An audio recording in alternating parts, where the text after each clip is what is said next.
Greetings. You have your ticket? You don't have one? No problem, my friend. Subscription below.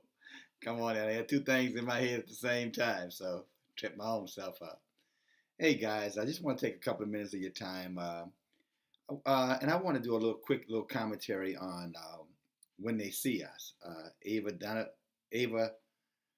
Dunnery's Netflix movie. It's a four-part series, and I happened to watch it last night, and I will tell you there was some takeaways that I just want to take a minute and just make sure that we all collectively, as a group, connect the dots.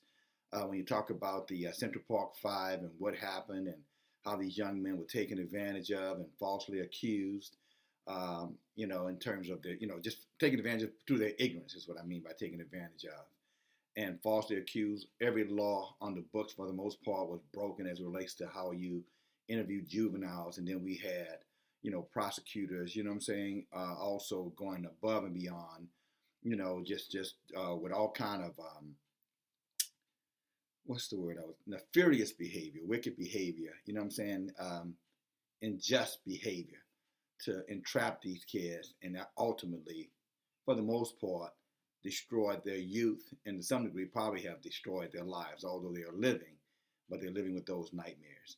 But I want to give you something to place in context, with that. I got three short videos and I want you to see, when where how the mindset works.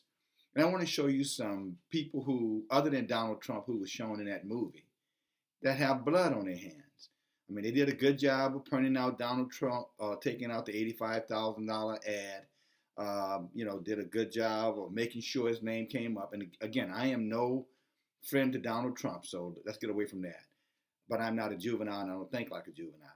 And lots of time in these programs, unfortunately, for all the good that this movie does to share injustice, every now and then people try to make their political statements and take, those kind of things. And they play these little sideway games, throwing extra stuff, into the movie, including the part, where Corey Wise's brother is a homosexual and transvestite, and how they really kind of stuck that in there. I don't know what that had to do with, the crimes and what they were convicted of and all the other horrible things they had to, all the other horrible things that happened to them. But somehow they had to throw that in there just to make sure that they continue to push their agendas, on us. So whether it's we hate Trump or the homosexual agenda, which if you watched it, it was there, okay? I'm not talking about what happened to Corey Wise, and I'm not talking about prison rape. So please, again, just stay with me, be patient, and you'll see where I'm coming from. I've already explained myself there. I'm not talking about, prison rape. That has nothing to do with homosexuality, all right? I'm talking about the part in the movie where they were showing his sister, his mother, and him, and the conflicts they were going through, and how they showed this beautiful man looking like a female. I'm talking about that. And then, obviously, as I mentioned, they did not miss the opportunity to put Trump's name out there. And his name should have been put out there. But there were some other people's names who should have been put out there. And that happened in 1989. And then in 1990, of course, they were going through the trials and everything. And then around about 1993, 1994, we started hearing people talking about the crime bill. Remember that? And so I'm going to play that crime bill speech for you, one more time, because I want you to connect the dots. They say these kids were wilding, or they were wilding, hanging out, just acting wild. That's what wilding means. You know what I'm saying? Wilding out. We've all, if you're from the inner, if you're an African American, copper color, forgive me for using that term, African American. I just try to relate to those people. But if you're copper color, Hebrew Israelite, so-called African American, so-called black person, then you know what I'm talking about when you say people wilding out, okay? But with that said, I want you to check this out, guys, and keep in context that, this was all happening around the same time that they falsely accused these kids, all right? And look at the position some of these political people took. I'm going to show you Joe Biden. I know some of you have seen it before, but I'm going to show you another surprise person that you may not have thought about, you follow me, that also was equally pushing this, falsely accusation, charging our kids and name calling our kids, etc. Okay, so here's the Joe Biden first. Get that up here. must take back the streets. It doesn't matter whether or not the person that is accosting your son or daughter or my son or daughter, my wife, your husband, my mother, your parents. It doesn't matter whether or not they were deprived as a youth. It doesn't matter or not whether or not they had no background that enabled them to become socialized into the fabric of society. It doesn't matter whether or not they're the victims of society. The end result is they're about to knock my mother on the head with a lead pipe, shoot my sister, beat up my wife, take on my sons. So I don't want to ask. You heard about the lead pipe? Remember they claimed the jogger got hit in the head with a lead pipe. Off the street. That's number one. There's a consensus on that.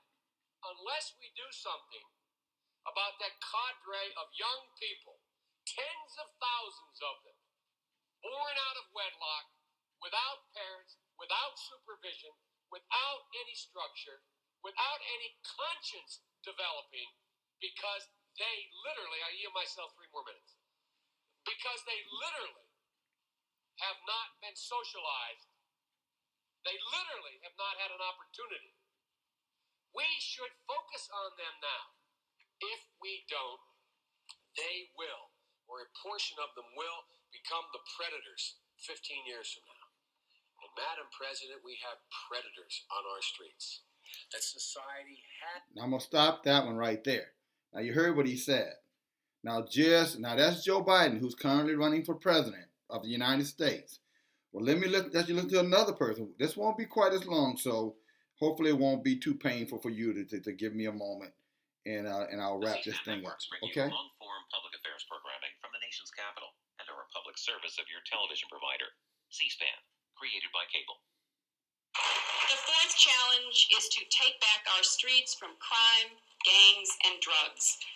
And we have actually been making progress on this count as a nation because of what local law enforcement officials are doing, because of what citizens and neighborhood patrols are doing. We're making some progress. Much of it is related to the initiative called community policing, because we have finally gotten more police officers on the street. That was one of the goals that the president had when he pushed the crime bill that was passed in 1994.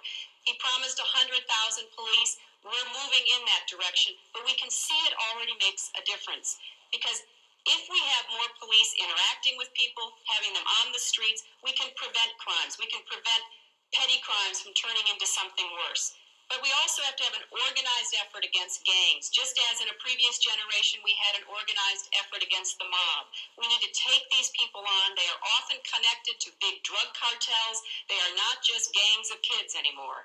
They are often the kinds of kids that are called super predators. No conscience, no empathy. We can talk about why they ended up that way, but first we have to bring them to heel. And the president has asked the FBI to launch a very concerted effort against gangs everywhere. In addition to that, he has a... Did you hear that? No conscience, super predators. Did you hear Joe Biden say no conscience, super predators? It's almost as though these two were in a room together concocting this message. And they were all on message, I might add. Hillary Clinton, Joe Biden. Let's not forget Bill Clinton. And we surely not going to forget Donald Trump.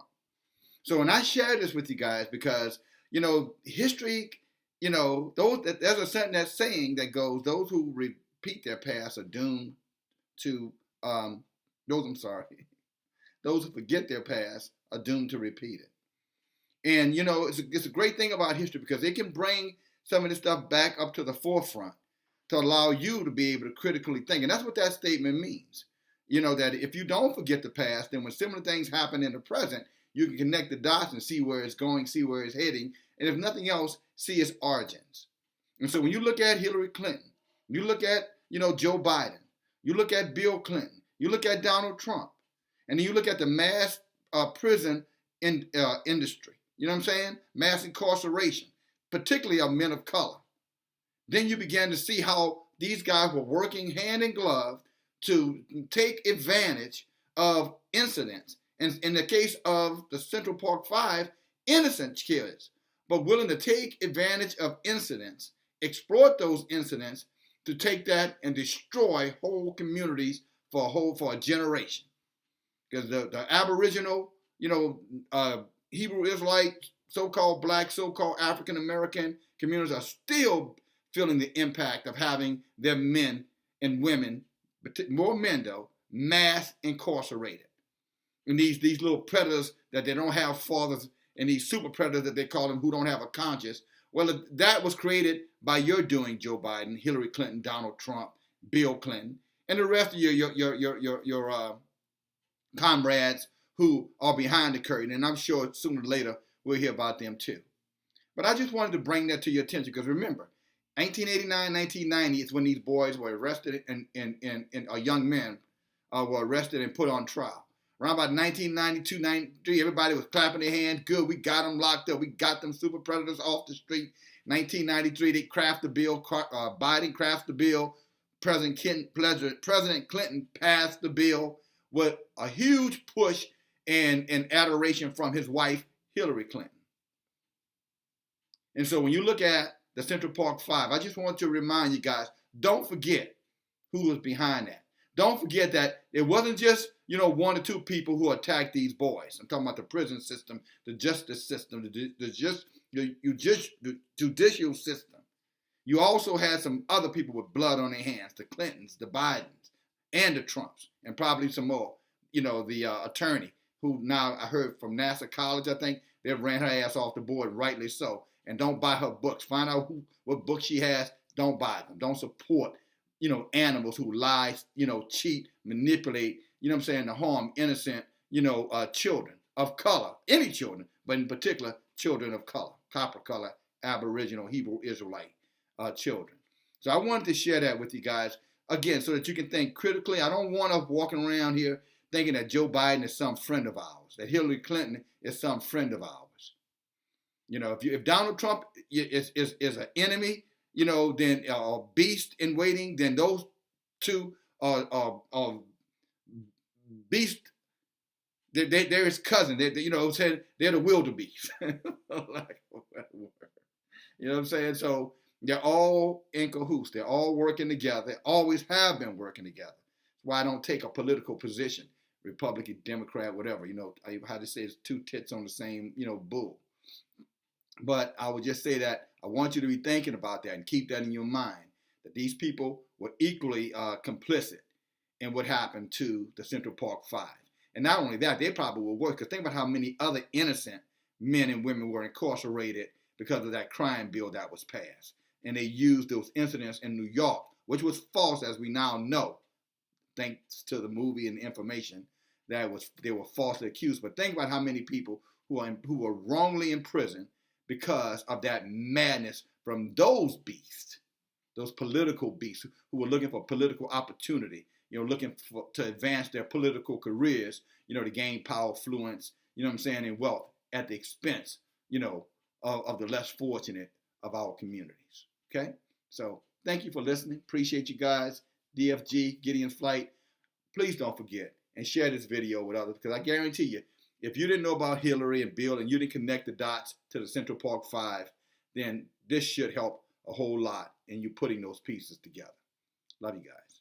Bye now.